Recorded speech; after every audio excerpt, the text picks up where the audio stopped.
Olá, a partir de agora você é nosso convidado a acompanhar uma conversa com o senador Humberto Costa. O nosso tema é dívida dos estados, uma determinação de teto para gastos tanto da União dos estados, que são matérias que estão em andamento aqui na casa. Ontem, quando gravamos hoje essa entrevista, foi votado em primeiro turno a proposta de emenda à Constituição que prevê um teto de gasto da União. E essa é uma matéria que a oposição se declara realmente radicalmente contra, né, senador?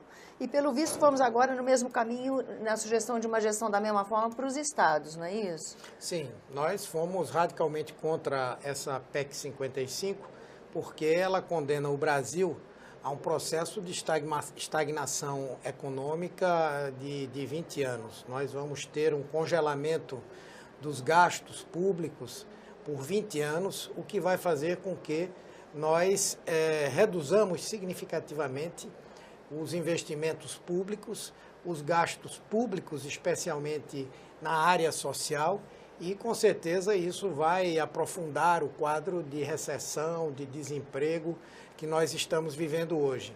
E ao lado disso, outra grande preocupação é que as políticas sociais, que são uma maneira de nós de alguma forma produzirmos uma redução dos níveis de desigualdade, elas também vão sofrer com esse congelamento dos recursos. Mas ontem a gente teve em plenário, por exemplo, o relator da matéria, o senador Eunício, assegurando de que saúde e educação estão preservados. E que, na verdade, o que acontece é que há um piso de gasto para esses dois setores, que pode se deslocar recursos de uma rubrica para outra e manter ou mesmo aumentar, se quiser. Como é que o senhor vê essa fala? Naturalmente que ele estava no seu papel como relator e integrante do governo. Mas, na verdade, essas afirmações não correspondem à realidade. Em primeiro lugar, nós estamos desvinculando as áreas da saúde e da educação de um piso de gastos. Ou seja, hoje há uma determinação da Constituição que diz que o governo federal, a União, tem que gastar pelo menos um determinado percentual ou da arrecadação de impostos ou da receita corrente líquida naquela área. Ora, se nós vamos, a partir de 2018, a crescer apenas de acordo com a inflação, nós vamos ter uma queda real dos gastos. Por quê? Primeiro, porque o número de pessoas a serem atendidas se torna maior. Nascem mais brasileiros e brasileiras a cada dia. Segundo, porque a população vai passar por um processo de envelhecimento, o que exige, especialmente na área da saúde, gastos maiores, atendimentos mais complexos e muito mais caros. E nós entendemos também que, se mantivéssemos aquelas vinculações, a tendência seríamos ter um crescimento. Inclusive porque, no caso da educação, a vinculação diz que, num espaço de tempo não tão longo, nós teríamos que gastar 10% do PIB, de tudo que se produz de riqueza no Brasil, com a educação. Senador, e agora a gente vê a possibilidade também na pauta do Senado, na votação de um projeto que faz um paralelo dessa administração proposta pela limitação de gastos da União, do teto de gastos, com a administração dos estados, para que se assegure que a prorrogação de prazo proposto pela União do pagamento de dívidas dos estados com a própria União seja prolongado, né? Como é que o senhor vê a chegada de uma medida como essa nos estados? Qual é a sua expectativa para a votação dessa matéria na casa? Eu vejo duas questões aí. Existem estados e estados. Há estados, como a maioria dos estados nordestinos, que têm cumprido rigorosamente aquilo que foi estabelecido na negociação das suas dívidas, que não estão vivendo um desequilíbrio tão grande, mas tão somente aquele que é resultado da redução da atividade econômica e que termina incidindo sobre a receita desses estados. Então, nós não podemos tratar igualmente esses estados a outros estados que, apesar de serem maiores, mais desenvolvidos, não tiveram essa disciplina fiscal, digamos assim.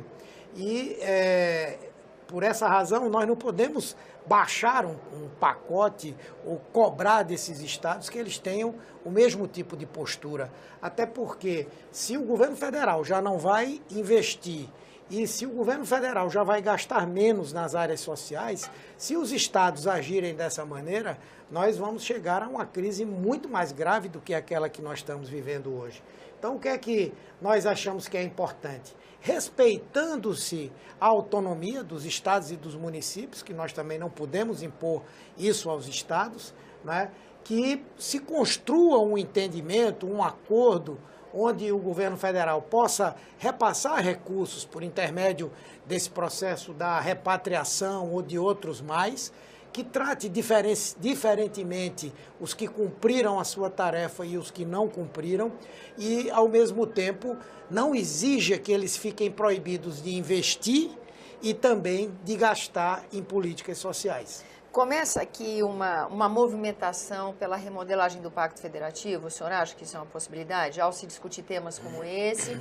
Porque também os estados, a maioria dos governadores atesta uma dificuldade, uma quase insolvência da administração de cada estado, não é? Sim, eu acho que é possível dar continuidade, porque eu creio que nos últimos anos, tanto do ponto de vista da ação do governo quanto do próprio Congresso Nacional, esse pacto ele já passou por algumas remodelações.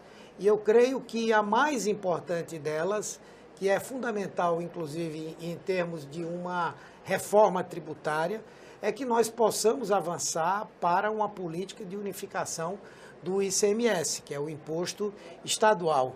Isso permitiria que nós saíssemos desse dilema de estar o tempo inteiro abrindo mão de receitas para poder estimular o desenvolvimento, né? E, ao mesmo tempo, eliminaríamos a guerra fiscal entre estados, que tem sido responsável por muitos prejuízos a cada um deles. Criação de um fundo justo que promova uma maior igualdade entre os estados, né? Como se sempre se defende no Nordeste. O senhor acha que tem ambiente para discussão desse tipo de tema? Nós temos que insistir nessa tese, não é? Inclusive, no governo passado, a presidenta Dilma mandou para cá uma proposta de unificação do ICMS que previa a criação de 2 fundos. Um fundo para compensar eventuais perdas que os estados tivessem com essa nova legislação de unificação. Então, pontualmente apoiaria um ou outro e não permitiria que houvesse perdas. E a criação de um outro fundo que apoiaria os estados de acordo com as necessidades, o tamanho dessas necessidades de cada um, com recursos para financiar investimentos. Seja investimentos de infraestrutura, seja investimentos que viabilizem a chegada de novas empresas em cada um desses estados. Eu acho que esse é um bom caminho para nós estabelecermos a existência, de fato, de uma política de desenvolvimento regional para o Brasil. O senhor acredita que isso possa acontecer agora, tendo como gancho assim, para alavancar essa proposta que está na pauta? Sim, eu acho que é possível nessa discussão nós estabelecermos aí um entendimento para que num espaço de tempo que não seja muito curto, nós avançarmos nessa linha da unificação do ICMS, da criação de alguns fundos e de uma verdadeira mudança, não é, no Pacto Federativo. Senador, vem por aí também a reforma da Previdência, né? E o argumento ainda não ouviu o senhor sobre essa situação, sobre essa proposta. Está certo que ela ainda não foi oficialmente apresentada, mas qual é a sua expectativa em relação a essa matéria? Veja, eu acho que nós vamos ter aqui um enfrentamento também nesse tema, porque todos nós concordamos que a Previdência precisa ter mudanças, né? Precisamos criar as condições de um maior equilíbrio da Previdência Social. Isso se faz mediante o aumento das receitas e, naturalmente, que a racionalização dos gastos e alguma adaptação do ponto de vista dos critérios para a concessão dos benefícios. Lamentavelmente, o que nós estamos vendo é que o caminho do governo será o de incidir nas mudanças, principalmente sobre os que mais precisam. As teses que estão sendo defendidas são, por exemplo, desvincular o valor dos benefícios do valor do salário mínimo. Nós vamos voltar ao período em que as pessoas ganhavam menos do que o salário mínimo numa aposentadoria, ou numa pensão, ou num benefício previdenciário qualquer. Segundo, esse crescimento desenfreado do tempo de serviço, né, de trabalho, de contribuição, para que se possa ter a aposentadoria, o que termina prejudicando aqueles mais pobres que geralmente começam a trabalhar mais cedo. Então, essa reforma ela não pode ser para ampliar desigualdades e atingir os mais pobres. Queremos uma reforma que atinja realmente aqueles que hoje detêm algum tipo de privilégio. Senador, muito grata pela sua presença aqui no nosso programa. Que agradeço. Agradeço também a você que nos acompanha, lembrando que esse é o programa Argumento e você é o nosso convidado a fazer sugestões e críticas ao trabalho da TV Senado pelo 0800 61 2211, que é uma ligação gratuita. E quando você quiser rever esse ou outro dos nossos programas, use o endereço eletrônico senado.leg.br/TV. Até a próxima.